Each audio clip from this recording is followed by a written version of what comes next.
آج ہم قربانی کی سنتوں کے اوپر بات کر رہے ہیں اور ہمارے معزز مہمان ہمارے ساتھ تشریف فرما ہیں۔ پہلے تو علامہ حسن محمود جماعتی صاحب اور ابھی ہمیں جوائن کیا ہے پروفیسر شجاعت علی خان صاحب، دونوں ہی اسلامک اسکالر ہیں اور شجاعت صاحب کو تو ویسے ہی آپ ہمارے 24 نیوز پہ دیکھتے رہتے ہیں۔ تو ابھی ہم نے ان کو اسی بات کے لیے مدعو کیا کہ ہماری ذرا سے ہمیں صحیح راہ بتا سکیں کہ کس طریقے سے جو ہے وہ قربانی کرنی ہے، کیا صحیح راستہ ہے، قربانی کا کانسیپٹ کیا ہے۔ شجاعت صاحب، میں آپ سے تو یہ جاننا چاہوں گی سب سے پہلے۔ بسم اللہ الرحمن الرحیم۔ بنیادی طور پر قربانی کا جو تصور ہے کہ جب آپ کے پاس کوئی پلیجر ہے، کوئی بینیفٹ ہے، آپ کا کوئی اپورچونٹی ہے اور ہر بندہ اس کو اویل کرنے کی کوشش کرتا ہے۔ قربانی کا تصور یہ ہے کہ اس موقع کو، اس تصور کو، اس بینیفٹ کو آپ سیٹ اسائیڈ کر دیں، اسے وڈرا کر جائیں، اس سے کسی بڑے مقصد کے لیے۔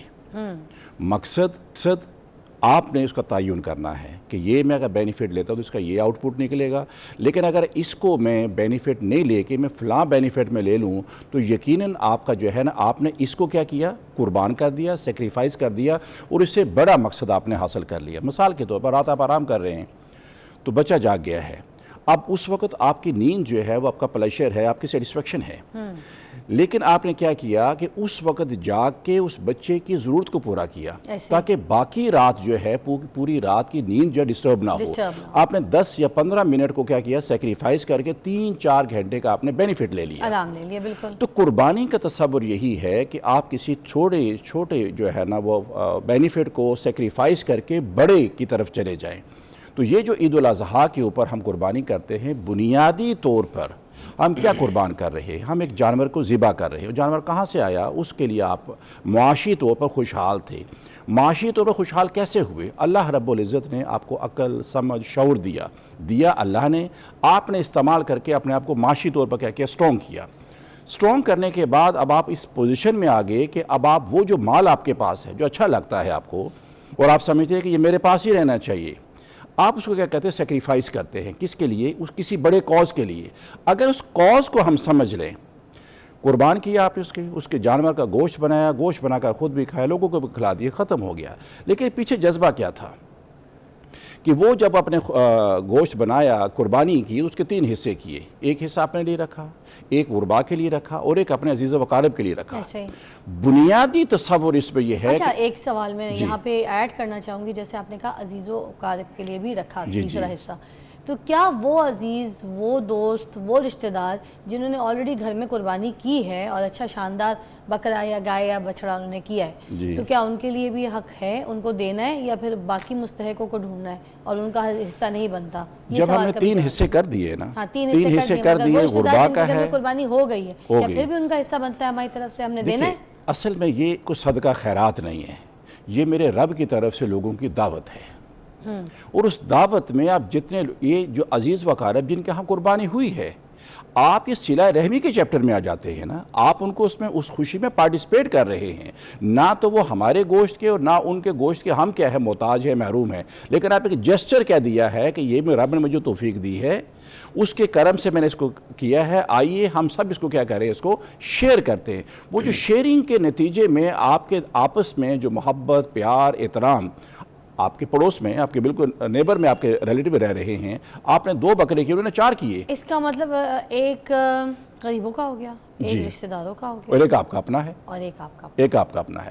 اب دیکھیں قربانی ہم نے کر دی، لیکن پھر اگر جو ہے یہ خیال رہا کہ یار یہ بھی رکھ لیں، یہ بھی رکھ لیں، تو پھر آپ نے جانور تو ذبح کیا، آپ نے بڑا مقصد حاصل نہیں کیا، بیچ میں کیا آ گیا؟ لالچ آ گیا، خوف آ گیا، اس کو کیوں دوسرے تو ہمیں نے انا آ گئی، تو اگر انا بھی آ گئی، خوف بھی آ گیا، لالچ بھی آ گیا، حرص بھی موجود رہا، تو پھر قربان کیا کیا؟ مگر جیسے اگر تیسرا حصہ ہمارا بھی، اگر ہم نے اپنی مرضی کی ران رکھ لی یا کلیجیاں ہم نے ہی کھا لی، تو کیا از دیٹ اوکے؟ ہماری نیت پہ اس پہ کوئی کھوٹ تو نہیں آ رہی؟ کیونکہ آپ 3 حصے میں تیسرا حصہ تو اپنا بھی ہے۔ جو اسکالرز یہ بات بتاتے ہیں کہ آپ اس کو گوشت کو بنائیں اور اس کو پھر مکس کریں، آپ اس کو مکس کرنے کے بعد جو ہے پھر اس کے 3 حصے تقسیم 3 حصے بنائیں۔ اپنا فرمائشی پیس، فرمائشی نہیں، وہ تو پھر آپ کی قربانی نہ ہوئی۔ جماعتی صاحب آپ ہنس رہے ہیں، آپ بھی ذرا کلیئر کر دیں پلیز۔ اس میں بنیادی کانسیپٹ جس طرح پروفیسر صاحب نے فرمایا، بیسیکلی جو گوشت کا کانسیپٹ ہے نا، گوشت کی تقسیم کار کا، یہ مستحب عمل ہے، 3 حصے کرنا بہتر عمل ہے کہ ایسے کر لیا جائے، ورنہ اللہ رب العزت کا بھی یہ کرم اور رحمت ہے، اور آقا علیہ السلام کی یہ بھی ہمارے اوپر یہ رحمت ہے پچھلی امتوں میں ایسا نہیں تھا. ان کا کیا تھا, قربانی کی, کسی اونچی جگہ پر رکھ دی, آسمان سے بجلی آگ برسی, اس نے جس کی کھا لی وہ گوشت تو وہ اس کا قبول ہے, جس کی نہ کھائے گی تو اس کا قبول نہیں ہے. اچھا. اور وہ گوشت خود استعمال نہیں کر سکتے تھے. ٹھیک. شریعت محمدی میں بھی پہلے سال جب قربانی کی گئی تو آقا علیہ السلام نے فرمایا کہ 3 دن کے اندر اندر اس گوشت کو تقسیم کر کے خرچ کر دو, کھا لو, جو بھی کرو. 3 دن کے 3 دن کے اندر اندر, پہلے 3 دن کے اندر. تو وہ جس نے کھایا, جس نے بانٹا, جو کیا وہ خرچ کر دیا. اگلے سال جب دوبارہ یہ موقع آیا تو آقا علیہ السلام نے اس وقت حکم فرمایا, حضور نے فرمایا کہ وہ 3 دن کا حکم اللہ رب العزت نے اٹھا لیا ہے. آپ چاہیں سارے کا سارا گوشت اپنے پاس رکھیں, خود کھا لیں اور جتنا عرصہ مرضی کھاتے رہیں, اس کے اوپر کوئی پابندی نہیں. اچھا. سارے کا سارا تقسیم کر دیں, چاہے رشتہ داروں کو دیں, چاہے غرباء کو دیں, کوئی پابندی نہیں. شریعت نے اس کے اوپر وہ جو 3 حصے ہیں وہ اس پہ ختم, وہ بہتر عمل ہے. وہ آقا علیہ السلام ہے کیونکہ اپنا عمل ہے تو اس کو فقہاء نے مستحب عمل کہا ہے کہ بہتر طریقہ کار تقسیم کا. کیونکہ جس طرح سر نے فرمایا کہ بیسیکلی تو جذبہ اس کے پیچھے قربانی کا ہے, بانٹنے کا ہے, دوسرے لوگوں کی دعوت کرنے کا ہے, ان کو شریک کرنے کا ہے, ایک ایونٹ کو سیلیبریٹ کرنے کا موقع ہے. مطلب جیسے کوئی مستحق ہے اور اس کے بعد سالوں سال اتنا گوشت نہیں پکتا اور اس نے قربانی جمع کر کے کر لی ہے تو وہ پھر اپنے پاس بھی زیادہ رکھ سکتا ہے, چاہے وہ جتنے ٹائم کے لیے رکھے. بالکل رکھ سکتا ہے. وہ کھانا چاہیں وہ شادی بیاہ میں یوز کرنا, جی کھا سکتے ہیں, وہ شادی بیاہ میں اس کو استعمال کرنا چاہیں. کسی خاص فرقے میں ہے یا پھر نہیں, یہ متفق کا طور پر, اس میں کسی ایک وہ اسکول آف تھاٹ کی بات نہیں. ایک اور سوال میں آپ کے ساتھ ایڈ کرنا چاہوں گی. جیسے ہم لوگ 8 بھائی بہن ہیں, ٹھیک ہے, تو ہمارے وہاں سب اپنی حصے کی قربانی کر رہے ہوتے ہیں, ٹھیک ہے, سب صاحب حیثیت میں. مگر اگر سپوز میں یہ کہتی ہوں کہ مجھے اس بار جو ہے نا قربانی نہیں کرنی, میں سب قربانی تو گھر میں سارے کے سارے کر رہے ہیں ساتھ, تو میں ایک قربانی نہ کروں اگر, اور میں کسی مستحق کی مدد کر دوں, اس سے کسی بیٹی کی شادی کرا دوں, یا کسی بیمار کا علاج کرا دوں, یا کسی ایسے ہسپتال میں یا خون کی کسی فاؤنڈیشن کو میں عطیہ کر دوں پیسے, تو کیا وہ میری قربانی اس طریقے سے بھی قبول ہوگی؟ کیا قربانی کہلائے گی؟ کہ جیسے میں یہ سوچ رکھوں کہ قربانی تو بہت سارے لوگ کر رہے ہیں, میں کیوں نہ اسی قربانی کے پیسوں سے کسی کی مدد کر دوں؟ یہ آپ نے بہت ہی اہم اور بڑا انٹرسٹنگ کوسچن کیا ہے, اور یہ ڈیبیٹ آج کل کیونکہ جب جو ہی قربانی کے دن آتے ہیں تو یہ ڈیبیٹ شروع ہو جاتی ہے. اس میں یہ بات سمجھنے کی ضرورت ہے کہ جو شریعت کے احکام ہیں, جو اللہ رب العزت کا اور اللہ کے رسول صلی اللہ علیہ وسلم کی طرف سے ہمارے اوپر احکامات لاگو ہوتے ہیں, لازم ہوتے ہیں, وہ ایک قانون کی حیثیت رکھتے ہیں.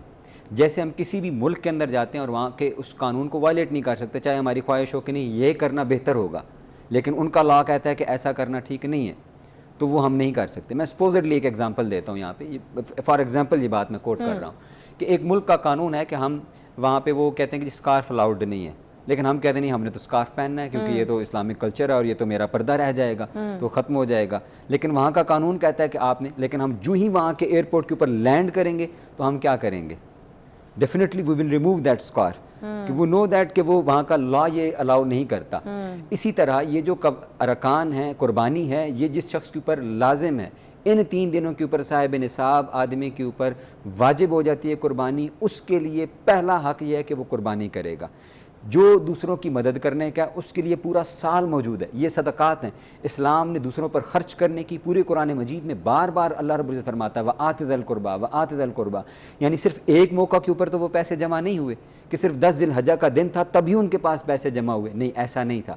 جو لوگ کر رہے ہوتے ہیں ان کے پاس پورا سال ان کو اللہ رب العزت نے عطا کیا ہوا ہوتا ہے, تو وہ پورا سال یہ عمل کر سکتے ہیں. 11 ماہ ہیں, رمضان المبارک کا مہینہ عطا کیا کہ جی اس کے اندر 2 گنا 3 گنا اجر بڑھ جاتے ہیں, 70 گنا تک اجر بڑھ جاتے ہیں. تو وہ بار بار قرآن مجید نے اس کی ترغیب دلائی کہ آپ خرچ کریں. یسألونک ماذا ينفقون قل ما انفقتم, پوچھتے ہیں کہ جی ہم کیا خرچ کریں, تو فرمایا کہ جو تمہارے پاس اضافی ہے وہ تم خرچ کر دو.